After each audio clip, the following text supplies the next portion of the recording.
All right, joining me now is another member of Team Canada as we touch base with a few of our boys to see how they're dealing with some of this time off and what their plans are, and just hoping everybody's safe and healthy. And our next guest is our latest winner on the PGA Tour from Team Canada. He won the AT&T Pebble Beach Pro-Am earlier this year, Nick Taylor. Nick, good to hear from you, my friend. First off, before we get into this, how you feeling? Everybody okay? The family's good? Yeah, we're self-quarantining down in Scottsdale. Just kind of been here since Saturday morning when we flew back from Jacksonville. So we're just doing our own thing like everybody else seems like they are. Well, before we kind of officially close the door on what was the Players' Championship, you and I did not cross paths, but we were both down there. I know you saw Bob. What was your kind of just reaction to the whole thing while you were down there? Was it? I just felt like everything was happening so fast. First we were going to have a March Madness without anybody in the arena. Then there was no March Madness. Then the NBA. It was like I kind of was looking around like, is this real? What's going on here? Yeah, like you said, everything was happening so fast. I think when it really hit me was the Wednesday evening before. I was just getting ready to go to bed because I teed off. It was the morning round.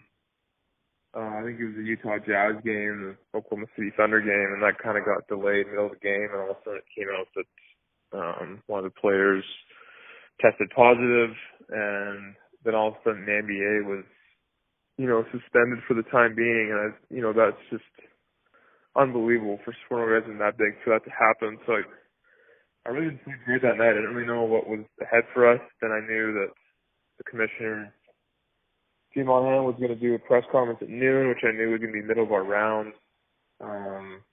Once we got out there and were playing, it was a little eerie. It seemed like there was less people than a typical Thursday of players, and we were actually we started on the back nine making the turn, and it was about 12 o'clock, so that we knew the announcement was coming. But we were still trying to play because everybody didn't know what was going to happen, and I actually got word. I think it was our 18th hole that the rest of the tournament was supposed to have no fans in the next few weeks, which, to be honest, wasn't a good sign. I really didn't think after the players, at a minimum, that we were going to be playing more golf, especially with, the cascade of events of every other league kind of halting production and all their games. So it was very interesting, and after the round, chatting with people and got home, and everything just kept getting worse in a sense. So that night got the info that we were done. So it was, like you said, everything's been so fluid, but so quickly changing that it's been a lot to take in. Yeah, it has been a lot to take in. And like you being shut down, in a way, we're shut down as well. Golf Talk Canada Radio has continued, and they figured out a safe way for us to broadcast from home. But as far as TV and TV production and my PGA Tour radio duties and kind of following you guys around as we chase the sun and watch you guys play golf and call your shots, that's been shut down. So we're all trying to figure out, what do we do now with this time? How do we do? Can we be productive? How do we stay sane? I'll always follow you on social media. Did you order the Lego Death Star set? That's what I need to know. So there was a few options that I wanted. I actually already have the Millennium Falcon, so I crossed that off my list. The Star Destroyer is 3 feet long, 2 feet wide. I thought it was a little aggressive. And my wife said there's absolutely nowhere to put it, which I completely disagree with, but I went with Kylo Ren's ship, so I'm pretty pumped with that. It comes in a few days, so that'll occupy me for maybe a day, but will you be giving us some updates? Will we get updates on social media of the progress? I'll do an hourly update. We'll see what happens with it. It's been, I haven't done any golf since I've come home. A silver lining for me is, hanging out with my son for all hours of the day, which has been a lot of fun. But being in Arizona, I ordered a hitting net the other day just to kind of be secluded. I feel like a lot of the advice is. So I'll be doing minimal golf, but kind of doing that in my own place.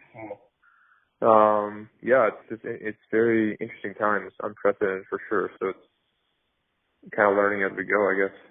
Have you watched any Binge TV or any movies? I spoke with Michael Gligic, and I said you got to see Ford versus Ferrari if you haven't seen it yet. So if you're doing any binge watching, that might not be a bad movie if you haven't seen it or yet. I actually saw that in the last month.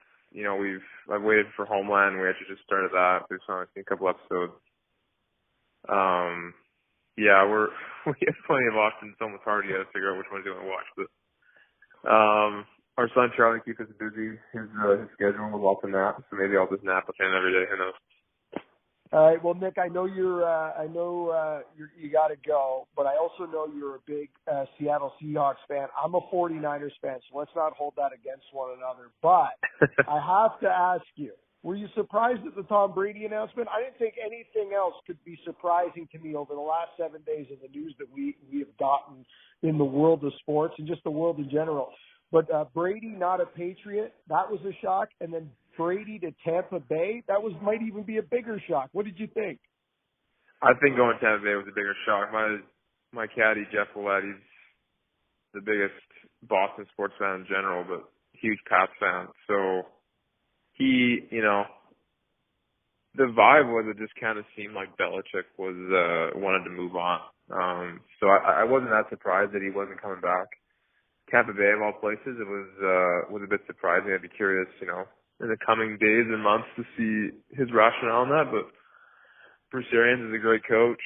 I seem like they have pretty good offensive weapons, so maybe that's what he was looking for. Warm weather, he's 43, so warm weather is always nice, whatever age. But yeah, that was very interesting. So the NFC West is going to be stacked. I know that. Let's just hope we're playing football, Nick. Let's just go there. Let's take the positive route here as well and say, let's hope we have our Canadian Open. I know we all want it, and I'm hoping that I see you before that. I'm hoping we're golfing before that Canadian Open. So me too. Keep our fingers crossed. Nick, thanks so much for you. Thanks so much for your it. time, and all the best to you and your family. Stay safe, and we'll talk soon. Thanks. You too.